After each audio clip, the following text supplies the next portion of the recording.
there are a lot of people who are 45 to 60 years old who just are complaining about millennials, and they're not actually asking how they are getting back in the mix by becoming a beginner again. And aren't being held accountable for parenting and creating the millennials. You got your perspective. I just want to be happy. Don't you want to be happy? Hey everybody, it's Gary Vaynerchuk, and I have a really special guest here, an entrepreneur that I've known for a very long time, and I got an email. I get a lot of emails. I got an email either from him or his crew, and they're like, Chip's got some stuff to talk about. I'm like, yes. So here we are. Thank you. On MLK Day, we're filming and recording this. Chip Conley's in the building. Chip, why don't you tell everybody who's listening a little bit about yourself, and then very frankly, some of the things that you want to talk about, and then we'll riff. Yeah, so great to be here. Thanks, Congratulations on the digs here. It's pretty nice. Thank you. Staying at the Equinox Hotel right nearby, which is very, very nice. Getting a massage tonight. So yeah, I started the second largest boutique hotel company in the U.S. when I was 26, called GaryVee, based in San Francisco. All 52 of the hotels were all in California. Sold it. And then 7 years. How did the first one start? Because I know this audience, when they hear that hyperbole, everyone's like, how? Yeah, so how the did first the first one one started, start? I was 2 years out of Stanford Business School. In fact, I was hanging out with my friend Seth Godin yesterday here in New York, and who I went to business school with. So I started the first one by buying a pay-by-the-hour motel. Not because I was frequenting it. But Which would have been fun. Because it was cheap. And how'd you have any capital? I raised about $1.1 million. So I was 26. I had gone to Stanford Business School, gone to Stanford undergrad, had a lot of friends who had money. I was not from a money family. Yep. What year was this? It was 1986, 86, 87. So give me, you know what's funny? That's a little bit, like before I don't have, yes, enough before my time that I don't have a good enough read on how ridiculously hard or ridiculously easy, even going to Stanford, you know, when I hear 86, 87 and I hear 1.1. Yeah. Like, I'm like, oh, that's a real accomplishment. You know, now kids, I don't know. Well, I'll say this, listen, raising capital is its own game in itself, but you know, today, you don't have to be that remarkable to actually be able to raise $1 million for a startup idea because of what's happened the last decade. That's true. Paint this for me. In 1986, 87, in the Stanford world, like, was that incredibly difficult? Was that two families that had so much money that it, like, well, give me a little context to make it practical. It was about 20 investors all putting about $50K each in. So it was like a syndication. That's what we used to call it. Did people think it was crazy to give a 26-year-old? Because I was 26 and I had no hotel experience. Again, now the 22-year-old getting $1 million seems common. Then it seems to me like an enigma. It was wacky, and it was or was things happening because it was Stanford and San Francisco? San Francisco was not what it is today. Then, long story short is people were betting on me, not on the business plan, and not on the real estate because it was a broken down motel in the Tenderloin in San Francisco. So. And it became, so I raised the money. It took me 3.5 years to sort of get it to a place where it was clearly a success story. It became the rock and roll hotel in San Francisco. So everybody from David Bowie to Linda Ronstadt were staying there as this funky motel. And how'd you get the first get? The first get? Yeah, like the first person that was a great cool story. that you got, because that became the domino to in terms of the investors? No. In terms of the guests? Guests. It was all about the tour manager. Everybody thought it was all about going out and marketing to the travel agents. No, it was actually the person who made the decision was the guy who was about 5 years older than the rest of the band, who wanted to make sure they didn't do an overdose or the groupie wouldn't like hijack them. Yes. And so we gave that, we did a deal where we said, we have a massage treatment room. You can get a free massage if you bring us 10 room nights. And so the tour managers started talking to each other. And next thing I knew, all the tour managers and the bus drivers liked us because we had free bus parking too. So at the end of the day, you got to determine like, what do you have that's your benefit? And we had a massage studio and a parking lot. And the tour manager bought it. And next thing I knew, we basically for 33 years now, that hotel, it's called the Phoenix, funky motel in the Tenderloin. And then I, created 52. And were you there every day? I was there every day in the early days. Yeah, for sure. I mean, I was learning the business. I didn't know anything about it. Of course. I didn't go to Cornell Hotel School or anything like that. So why'd you want to do it? First of all, I had a lot of people staying on my couch. So, a little market research was like, why are you all staying on my couch? Why don't you stay in a hotel? And they kept saying the hotels in San Francisco are either really expensive or really boring. Who are these people? Friends who are coming to visit San Francisco.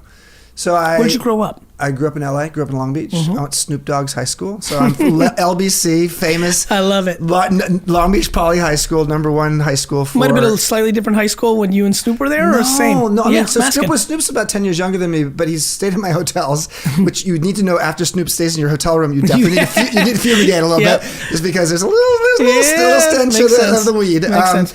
But so yeah, when I was back there, they called me Curious White Boy. I played basketball, like you. Nice. You and I. So last time I think I saw Gary was we were at Summit at Sea up on a top deck playing basketball. full court basketball So while fun. he was in his sandals. I'm surprised you didn't True. break a leg. I'm super happy. No, but I had that company for 24 years, sold That's it. awesome. It's now a Hyatt brand. And long story short is 7 years ago was asked by the three founders of Airbnb to come help them grow their company into a global hospitality brand. So I've spent 7 years as Brian Chesky's mentor, and I was the head of global hospitality and strategy for the company for 4 years full time, and then for the last 3 years just been like a strategic advisor to them. That's cool. Yeah. So and part of the reason I'm here is because while I was there, they called me a curious white boy when I was in high school. They called me the modern elder at Airbnb, and I did not like that.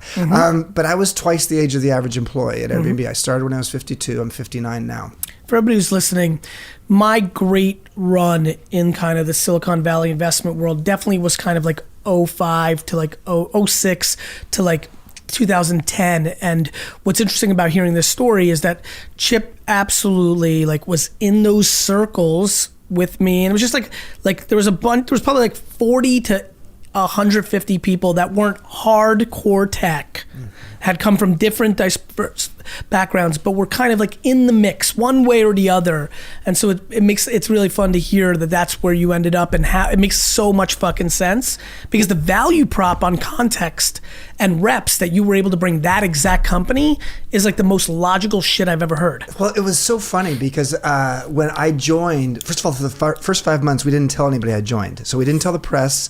We wanted to see how Brian and I got along, because Where did you meet Brian originally? Brian just called me. He just called me out of the 'cause you were in blue. the mix. He said, Makes sense. one of the things Brian's I will say awesome about like that. Brian, a lot of people think it's the hubris that makes you a great CEO. It's actually the humility. 100%. And in Brian's case, he's had the humility to say, I don't know a bunch of stuff, so I'm going to go out and when it comes to hospitality, I'm going to go talk to this guy who's in San Francisco, who's created a boutique hotel company. He's an entrepreneur. Who's in the mix with our community. He's in the which mix, yeah. really mattered at the time. That's true. And It so always does, but I remember it very vividly. Oh my God. All of the people who looked at me like, what the hell are you doing? When it finally was announced 5 months later, it's like, why would you?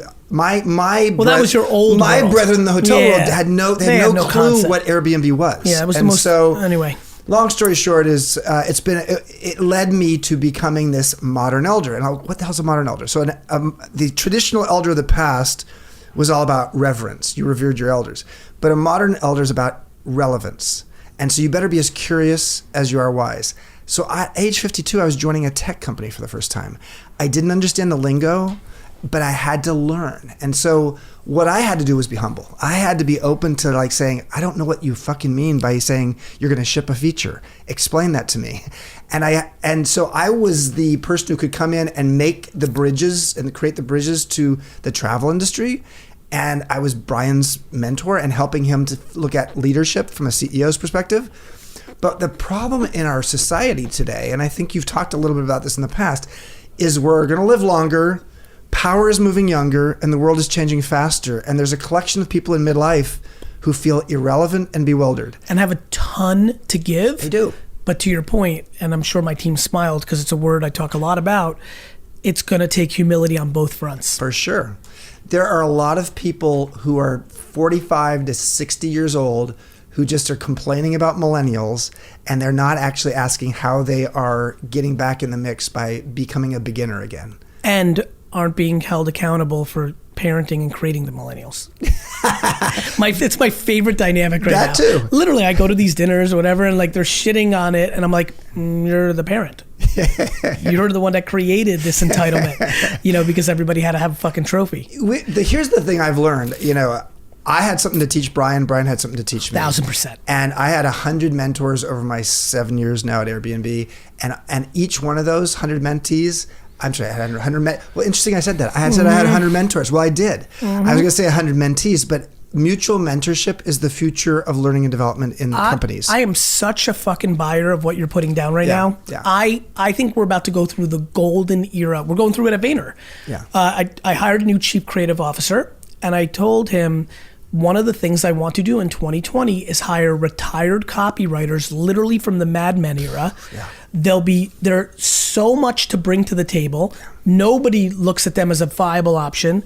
I literally can't wait to hire them. A lot of them are so financially sound on the East Coast here anyway that they'll be thrilled to work for minimum wage, let alone something more than that. And it'll be fun. Yeah. And the kids are going to learn. After it's the tech industry, I think the advertising industry probably has the highest level of ageism out there. Because I think that's right. I've such a foreigner to it. And now that I'm in it, I'm like, I don't understand how you're not as creative at 52 as you were at 39. It's silly. It's so there's a lot of opportunity here, and what that's led to is I wrote this book called Wisdom. Well, it's funny. I apologize. We talked about football before I went on. I think a lot about coaching. Yep. Look at the two coaches that are going to be in the Super Bowl. Yep. One's a vet coach, and one's a young coach. Yeah. Well, Andy's been to the Super Bowl. He's never won. No, and hopefully it's not finally for you because you're a Niners fan and you don't want him to win this one. But then you have Shanahan, who's a young buck, right? Yeah. And in the NFL, you've seen that. You've seen it go with Carroll and Belichick and Reed over here, who are the older guard, and then you've got this whole McVay, Shanahan, young guard, and I really actually believe there's a lot there. Yeah. I actually think, in politics, I think a lot about the founding fathers of how young they are and how old a lot of our politicians are, and I think that's great. But I think you need the mix of two and the friction, and I think I'm very much buying what you're putting down, and I think knowing you enough from the outside world and the serendipitous ways we've run into each other, I'm excited that you are clearly thinking about being one of the champions of this conversation because I think it's a good one. Well, it's why I wrote this book. It's also going to bring a lot of happiness. You're about to help a ton of 45 to 72-year-olds. You know what's interesting is you're 44? 4. Okay, a couple thoughts on 44. 44, frankly, you're right there. Your life has been different than the average person. But the lowest point of happiness in across cultures is about age 47. Interesting. So what happens is this U-curve of happiness. People are happy and they get less happy. James, how old are you? 52. Understood. Oh, And so you were he's shaking your head on that 47. We worked on some data for a happiness curve. And you found it to be in that range? Interesting. Yeah, so it's fascinating. Keep going. So long story short is... Can't wait. 3 years away. You're fine. You're fine. I'll be okay. Listen, how long are you going to live, first of all? I think 111 for me. 111, wow. I would just imagine. So if you live to 111, you're probably not even out into the second quarter of your adult life yet. You're preaching. I'm not even sure I left the dugout yet. So when I recently was hanging out with my dad scuba diving in Indonesia, and Cash. Just cash. Cash. And we were I went on one of those online sites, put through my data in there, and they said I was going to live till 98. That's cool. And I did the math, and this was 2 years ago. This is a year and a half ago, 2 years ago. And I was 57 at the time. And the truth is, if I do live till 98, at age 57, I was not even at halftime of my adult life, starting at age 18. Understood. So you're probably, if you live to 111, you might be going into the second quarter. Listen, my relationship with time and the ability to be hyper but have a great patience graph is something that I beat the drum of very heavily because it will help people because so many people are anxious because they think they have to figure it out at 30. Well, they see these people like Brian Chesky but there's 7 of them. Yeah, exactly. So I keep reminding them. Well, there's fucking 42 of these people. This is why a lot of people feel entitled, or they feel the sense of if he can do it, I can do it. So I wrote a book called Wisdom at Work: The Making of a Modern Elder, based upon my Airbnb experience. When did it come out? Came out last year. Came out at the end of last year. So end of 2018. Yes. And do you feel that might, it's funny, I really want to ask you this question. Came out in 2018, late 2018. Yeah. Are you excited because if you're analyzing that conversation, you were a hair early, like in the macro, and that it's starting to build momentum? Just curious on your own personal take. Yes. The answer is it probably came out about 6 months before the thing started to hit. And I would argue, and tell me what you think, because it's a conversation I'm passionate about, it's still wildly not being talked about. No. Ageism, or even just the subject of age diversity, it's been proven that actually age is the #1 form of diversity on teams. So better than race diversity. I mean, we need all kinds of diversity. Let's start with that. But age is a more effective form of diversity than race, gender, sexual orientation, etc. for a lot of reasons. Primarily because our brain is different as we're older versus younger. So that led me to creating something called the Modern Elder Academy. So it's the world's first midlife wisdom school. It's been open now for 2 years. It's in Baja, so I get to live an hour north of Cabo San Lucas on the Pacific Coast. There's also great wine there. It's amazing. Great wine in Baja, the northern Baja, the Baja de Mountains, Guadalupe. Yes, exactly, the Guadalupe Valley. So, so we've had 750 alums.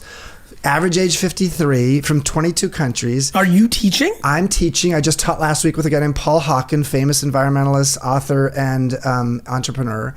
And so it's amazing. Good for you. So it's a social enterprise too. So we give scholarships as well. So I give about $1.5 million a year. How much does it cost? It's like if for a single, it's $5,500 for a week.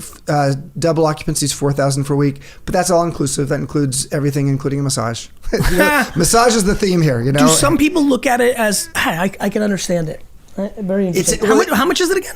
So it's $4,000 to $5,500, but there's scholarships for a week. For a whole week, 3 meals a day, full on gourmet staff, kitchen staff.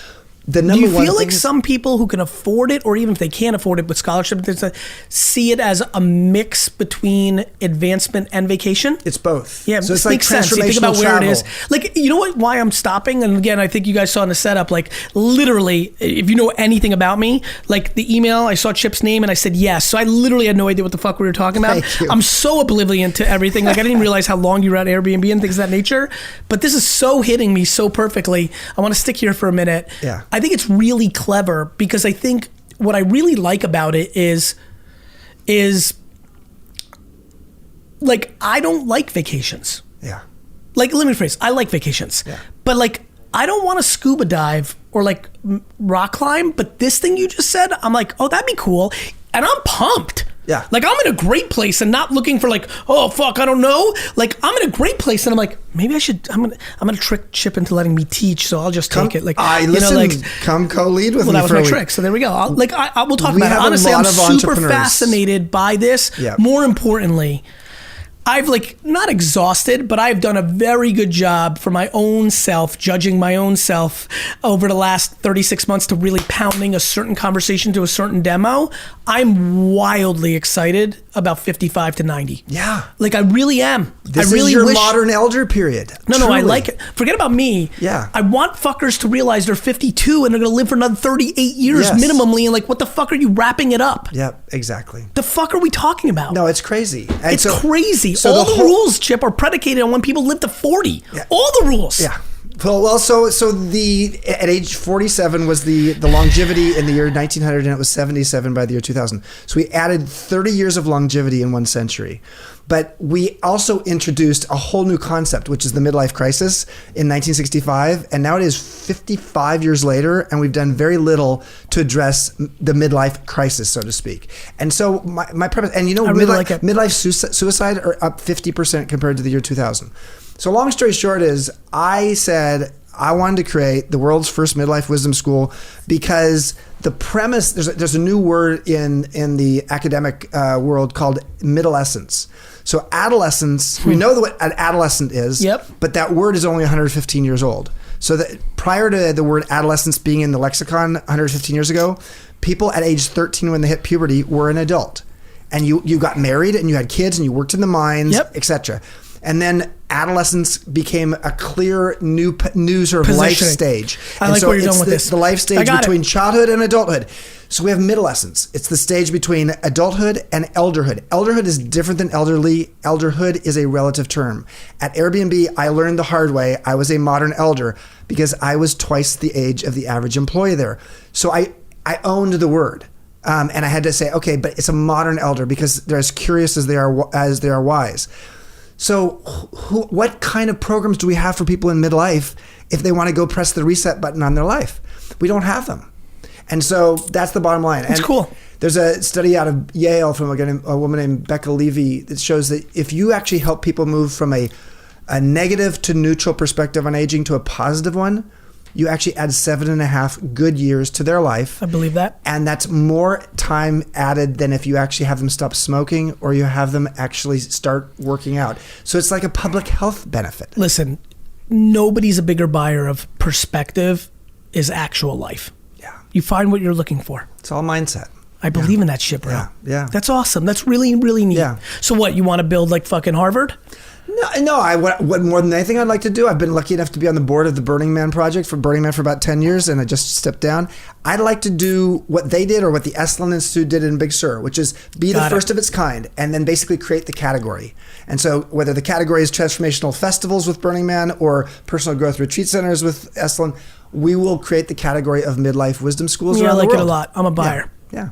Very cool. Come on down to Baja. I will. Especially this time I'm not of year. against it. Like I talk a lot about people visiting retirement homes. I talk a lot about 50, 60, 70. I think people are just checking out when the game's still on. Yeah. It's because, especially if you're 55 right now, you grew up in a household where your grandparents were dying around that age. Yeah. You know, people don't understand how much advancement has happened. Plus, you also had hierarchy. I mean, back in the old days, you sort of paid your dues, and then you got to 55, and you said, "I'll go out on the golf course, and I won't have to work hard."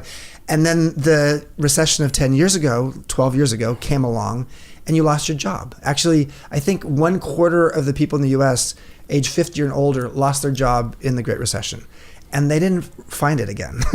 They lost it, and then they started working at Walmart. So there's a lot of people who fit this profile, and there's a lot of wisdom, because one of the things that has been proven is that your emotional intelligence grows with age. You have context, experience. It fucking matters. So that's that. Very, That's very my story. interesting. It's great to see you. It's great to see you. Let me ask you a couple of quick things. You've said you had 750. 750 alums now from Give 22 me countries. a anecdotal story. Let me tell you an anecdotal story that talks about the diversity. Why we made a social enterprise. There was, in our beta period, the first 6 months, we had a 45-year-old white male retired investment banker who was wealthy but didn't have purpose. Right. And we had a 62-year-old social worker, African-American social worker, female, lots of purpose, no money. We didn't set them up to actually learn from each other, but they went for a walk on the beach every single day because our campus, our 4-acre campus is right on the beach. And so what we've come to realize is that wisdom is not taught, it's shared. And what you do is you create a cohort of 18 to 20 people. And do you have enough demand that you guys can be thoughtful in the... No, very, very popular. It's I'm practical, right? Like we were on the cover of Southwest Airlines magazine January of last year. We were on the cover of the New York Times business section Sunday. Is this a for-profit business? No, it's a social enterprise. I don't take a dime, and over 50% of our people are on scholarship in the first year. So, so could it be a for-profit business? Absolutely. Are there some big, global hospitality companies watching us right now? Yes, partly because you're an entrepreneur. Do you have hopes for it to be? Yeah. So here's the thing. Which I think is awesome. By the way, I hate when you're not allowed to be into it. No, I know. But I mean, this has every potential to be a for-profit business. Do you personally want it to be? I mean that. Yes, I would like to see for-profit and social and non-profit, both. Great. Why not both? And more importantly, to your point, other people feeding off the hypothesis to do whatever they want with it. Yeah, I think part of the reason these global hotel chains are looking at this is a couple things. Number one is they look at Chip and they say, okay, 33 years ago, one of the first boutique hoteliers. 7 years ago, joined Airbnb when everybody thought he was an idiot. Yeah, no, listen. Homestrike. What's his next thing? And his next thing seems to be this midlife wisdom school thing. Right, and you have leverage of success, which is going to make them take it more serious. There's that, and then there's also Do you hate that ever? No. I asked you a weird... Let me tell you why. I don't know you well enough to ask this, but I'll tell you why. Yeah. I so enjoy being underdog and underestimated that right now I'm getting into a funny part where I have enough wins and consistent wins and I'm out there enough that now I feel like, when I come up with new crazy shit, too many people think it's gonna work, and I'm just kind of I'm having fodder with you. I was curious what you thought about that. Well, let me tell you, how much enjoyment did you get out of your world thinking it's crazy you went to Airbnb and then being right? Yeah. How much do you where are you now? Because I bet you the majority of people that know you in your space think this is now gonna be a success because 2 W's in a row. Gives you that clout. There's no doubt about that, but you start talking to people about their age And they interesting. actually don't want to hear it. So there's an element, and I'm talking about like the executives at these, Marriott, Yeah. Hilton, Hyatt. Interesting. You're poking a sensitive spot. It's sort of like, okay, Yeah. and frankly, the CEOs of those companies, who I know pretty well, are not going to get all worked up because they've had their success. That's right. But it's that mid-level person that's who doesn't right. know if they're going to be able to have their job a year from now, who sort of says, "Ooh, I don't know what a midlife wisdom school would be." So long story short is, yes, I appreciate the fact that my pedigree has allowed me to get to a place where people do keep an eye on what I'm doing. But when you do something weird and creating Yeah. a midlife wisdom school, Yeah. it sounds a little weird. God, it feels so fucking right to me. Yeah, I know. It really does. So it's necessary. Now I understand why I got the email. We're going to see 100 of these in the next 10 years. Yeah, so I'm a buyer of that. That's my job, is to go out and be the I'm a Pied huge Piper. buyer of that. So Good for you. yeah. Well, let me know how I can help, and we'll talk about me coming to Baja. Thank you. Love it. Where can everybody check it out if they want to do some homework, or what do they Google? They could go to modernelderacademy.org. modernelderacademy.org. or com, either one. They're both.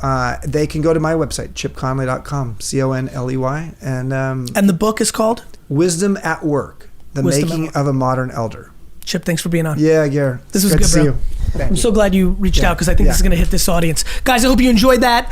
Please give us some feedback on social so I can get the qualitative data on like the enjoyment or your thoughts on it.